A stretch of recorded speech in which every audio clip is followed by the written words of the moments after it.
Hello guys, कैसे हो आप लोग। आई होप आप लोग बहुत अच्छे होंगे। मैं भी बहुत अच्छी हूँ। आज मैं फिर से आ गई एक नई वीडियो के साथ।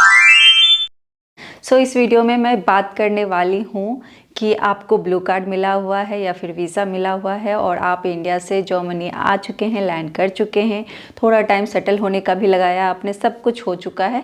अब बारी आती है वीज़ा एक्सटेंशन की, क्योंकि इनिशियली आपको 3 मंथ्स का वीज़ा मिलता है या फिर मैक्सिमम 6 मंथ का मिलता है अगर आप स्टूडेंट हैं या फिर एम्प्लॉई हैं यहाँ पे। उसके बाद आपको एक्सटेंड कराना होता है। कई बार बहुत सारे लोगों के पास ब्लू कार्ड होता है, कई बार वर्क कॉन्ट्रैक्ट होता है, या फिर आप स्टूडेंट हो तो नॉर्मल वीज़ा एक्सटेंशन कराना होता है, या फिर आपको वो भी आपने करा लिया 2 इयर्स का मिल गया या फिर 1 ईयर का, 3 इयर्स का, डिपेंड्स। एंड देन आपका होता है कि चलो वीज़ा एक्सपायर हो रहा है, आपको एक्सटेंड कराना है। तो उसके बारे में आज डिटेल में बात करेंगे। प्रोसेस क्या है, कौन कौन से डॉक्यूमेंट रिक्वायर्ड होते हैं, कितना कॉस्ट आता है, सब कुछ डिटेल में बात करेंगे। चलो सबसे पहले मैं आपको बता देती हूँ कि एक्सटेंशन के लिए अप्लाई कहाँ करना है। तो ऑसलैंडर बिहोर्डे के वेबसाइट पे आप करोगे और कितना टाइम पहले करना है, तो मेक श्योर करना है कि 6 to 8 वीक्स पहले आपको अप्लाई करना है। अदरवाइज लास्ट मोमेंट में जब आप अप्लाई करते हो तो कई बार वो लीगल इश्यूज़ भी हो जाते हैं। ये लीगल लॉ है कि 6 to 8 वीक्स पहले आपको अप्लाई करना होता है, जब एक्सपायरी के लिए हो जाता है कि आपको पता होता है कि एक्सपायर्ड कब होने वाला है। अगर आपको तुरंत में अपॉइंटमेंट नहीं मिलता है, कई बार होता है कि मेजर सिटीज़ में, बड़े सिटीज़ में आपको तुरंत में अपॉइंटमेंट नहीं मिलता है, बट अगर उसके तरफ से, ऑसलैंडर बिहोर्डे के तरफ से आपको ईमेल आ चुका है रिप्लाई कि हाँ आपने अप्लाई किया हुआ है और आपका सारा डॉक्यूमेंट अभी हम प्रोसेस कर रहे हैं, तो वो भी वैलिड होता है, वो भी लीगल, आपने अप्लाई कर दिया तो वो भी आपका स्टे जो है वो वैलिड है जर्मनी में। बट उस डॉक्यूमेंट या उस ईमेल के बेसिस पे आप कहीं ट्रैवल नहीं कर सकते, आउटसाइड ऑफ जर्मनी आप ट्रैवल नहीं कर सकते, इंडिया तो बिल्कुल भी नहीं जा सकते। अपॉइंटमेंट के लिए आपको अगर अपॉइंटमेंट नहीं मिलता है, कई बार ऐसा टाइम होता है जिसमें बहुत सारे अपॉइंटमेंट्स हैं और फुल हो चुका है, तो आप इनिशियली ऐसा होता है ना, अर्ली मॉर्निंग आप विजिट कर लो ऑसलैंडर बिहोर्डे। बहुत सारे सिटीज़ में जब आप अर्ली विजिट करते हो तो एक्सेप्ट करते हैं, उसके लिए परेशान नहीं होना। और बिल्कुल भी आपको लग रहा है कि अपॉइंटमेंट मिल ही नहीं रहा है और अब वीज़ा एक्सपायर हो जाएगा, ठीक है, आपको लग रहा है कि क्या करें, तो आप फिक्शन बेश्राइबुंग के लिए अप्लाई कर सकते हो अगेन ऑसलैंडर बिहोर्डे में। बट उसका कंडीशन ये है कि अगर आप ट्रैवल करने वाले हो तभी आप अप्लाई कर सकते हो, या फिर किसी आम्ट में मांगा गया है, जैसे कि किंडर गिल्ड आप रिसीव कर रहे हो तो वो रुक जाएगा अगर वीज़ा नहीं है वैलिड तो, या फिर आपके एम्प्लॉयर ने मांगा है या फिर अर्बाइट्स आम्ट में किसी ने मांगा है, तो फिर इस कंडीशन में आप फिक्शन बेश्राइबुंग के लिए अप्लाई कर सकते हो और आपको उसका अपॉइंटमेंट विदिन 3 डेज़ मिल जाएगा। और अगर उसका भी अपॉइंटमेंट नहीं मिल रहा है और आपको अर्जेंट ट्रैवल करना है, वीज़ा एक्सपायर हो रहा है उस बीच में, तो आपका जो ट्रैवल इटिनरी है या फिर जो भी टिकट आपने बुक किया है, एयर टिकट, जो भी बस टिकट है, तो उसको लेकर के आप विज़िट करो ऑसलैंडर बिहोर्डे। वहाँ पे मोस्ट प्रोबेबली वो सुन लेते हैं, ऐसा नहीं है कि आपको बहुत सारा वेट कराएंगे। अगर इमरजेंसी है तब तो डेफिनेटली फिक्शन बेश्राइबुंग आपको मिल जाएगा और मोस्ट प्रोबेबली वो सेम डे मिल जाएगा, बट उसके लिए आपको पे करना होता है। चलो अब एलिजिबिलिटी की बात कर लेते हैं। अब आपको लग रहा होगा कि एक्सटेंशन में कैसे एलिजिबिलिटी, तो यस, एलिजिबिलिटी की बात इसलिए आती है कि आपका वीज़ा जो है वो कौन सा टाइप है, टाइप डी है,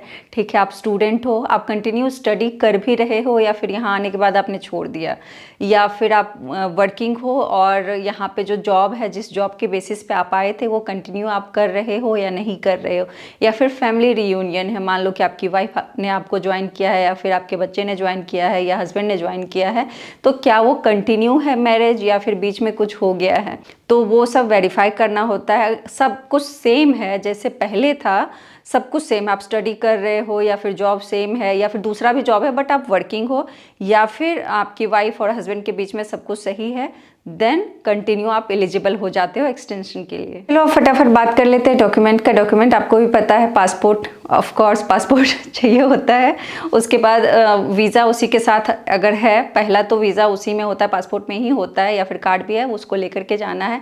देन बायोमेट्रिक फ़ोटो की बात आती है। अगेन मैंने पहले भी बताया हुआ है, आप कहीं पर भी जाओगे, बोलोगे कि वीज़ा एक्सटेंशन के लिए चाहिए किसी भी बूथ, फोटो बूथ में, तो वो क्लिक कर देंगे, स्टूडियो में भी आप जा सकते हो। देन आता है कि बैंक स्टेटमेंट, पे स्लिप, अगर है हस्बैंड वर्किंग है या वाइफ वर्किंग है तो पे स्लिप रिक्वायर्ड होता है। अगेन जॉब कॉन्ट्रैक्ट रिक्वायर्ड होता है। हेल्थ इंश्योरेंस का प्रूफ रिक्वायर्ड होता है, वो आप ऐप में लॉगिन करके डाउनलोड कर सकते हो। उसके लिए कहीं आपको ईमेल नहीं लिखना है, कहीं से और से गैदर नहीं करना है, आपको खुद से लॉगिन करके आप डाउनलोड कर लोगे, हो जाएगा। इसके बाद बारी आती है अकोमेंडेशन की।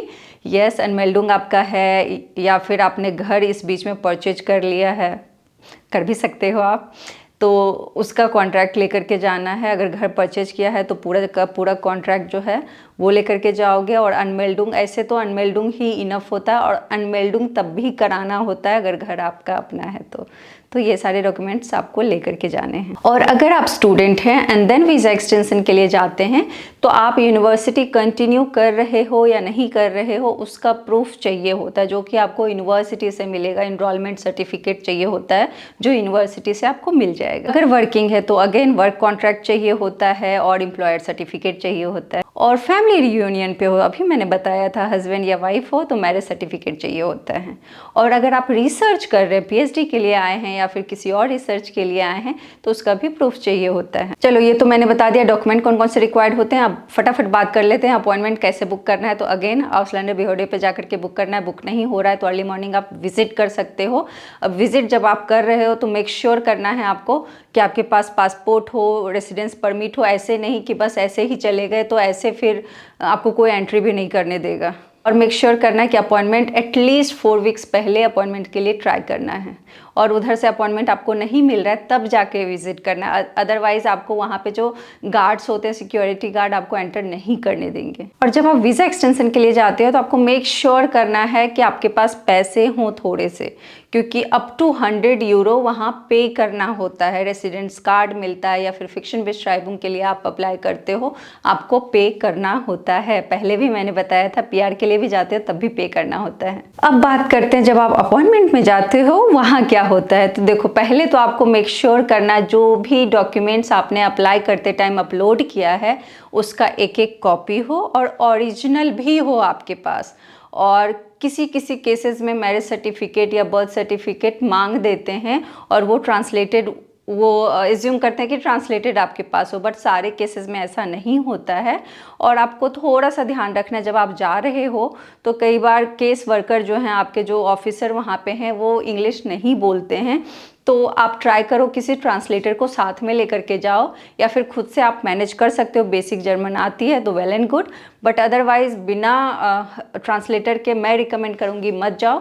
अगर कोई ओल्ड एज वाले हैं, 50+ वाले हैं जिनको इंग्लिश बिल्कुल नहीं आती है, तो वो हो सकता है कि उस टाइम आपका काम ना बने। और जब आपका सब कुछ हो गया, उन्होंने बोला एक्सटेंशन हो गया है, तो आपको एक पेपर देंगे और एक डेट देंगे कि इस टाइम आकर के, इस दिन आकर के आपको कलेक्ट करना है। और आपको एक स्लिप देंगे जिसमें से आपको बताएंगे कि अच्छा जाओ बाहर, आपको पे करना है, इतना अमाउंट पे करना है। बट जब आप कलेक्शन के लिए जाओगे तो मेक श्योर करना है आप ही को जाना है, आप किसी के बिहाफ में नहीं कर सकते हैं।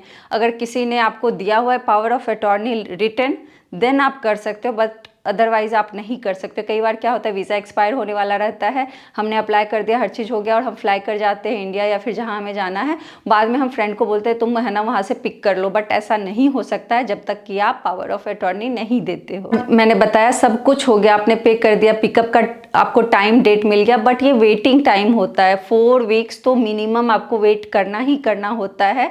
कई बार पीक टाइम चल रहा होता है तो 6 to 8 वीक्स भी वेट करना पड़ जाता है, बट 4 वीक्स आपको ले करके चलना है। तो उसी के अकॉर्डिंग आप हर चीज़ प्लान करो। अगर वेकेशन वगैरह प्लान कर रहे हो तो उसके अकॉर्डिंग आपको प्लान करना है। और अगर इमरजेंसी है तो फिक्शन बेश्राइबुंग है, उससे आप फ्लाई कर सकते हो। इसके अलावा मुझे नहीं लगता, मेरे केस में कुछ भी रिक्वायर्ड नहीं था। आई थिंक मैंने सारे पॉइंट्स कवर कर लिए हैं। और जब भी कहीं पे भी यहाँ पे जाओ, किसी भी आर्म्ड में जाओ, तो मेक श्योर करना है आप पासपोर्ट और रेसिडेंस परमिट लेके जा रहे हो, क्योंकि वही आपकी आइडेंटिटी है यहाँ पे। और आपको इंश्योरेंस कार्ड भी हमेशा कैरी करना होता है। और जो भी डॉक्यूमेंट मैंने बताया, बस इतने ही डॉक्यूमेंट की रिक्वायरमेंट है। और मेक श्योर करना है कि कोई केसेस आप पे नहीं चल रहे। अगर वीज़ा वायलेशन हुआ है, रूल्स का वायलेशन हुआ है, तो हो सकता है आपको एक्सटेंशन ना मिले। वो वायलेशन क्या हो सकता है, कोई एक्सीडेंट हो सकता है, किसी ने आप पे कुछ क्लेम किया है, केस किया है, लीगल इशू है, तो उनके पास सारा डेटा होता है, आपके पासपोर्ट नंबर से उनको पता चल जाएगा, तो हो सकता है कि आपको ना मिले। तो मेक श्योर करना। और अगर आप इन्वॉल्व हो तो आपको पता होता है कि क्या है नहीं है, तो माइंड में रख के जाना, उसके लिए प्रिपेयर होके जाना है। मैंने सब कुछ बता दिया है। चलो, अगर कोई क्वेश्चन है let me know, I will help you. और मिलते हैं फिर नेक्स्ट वीडियो में। तब तक के लिए अपना ध्यान रखना, खुश रहना। Bye bye.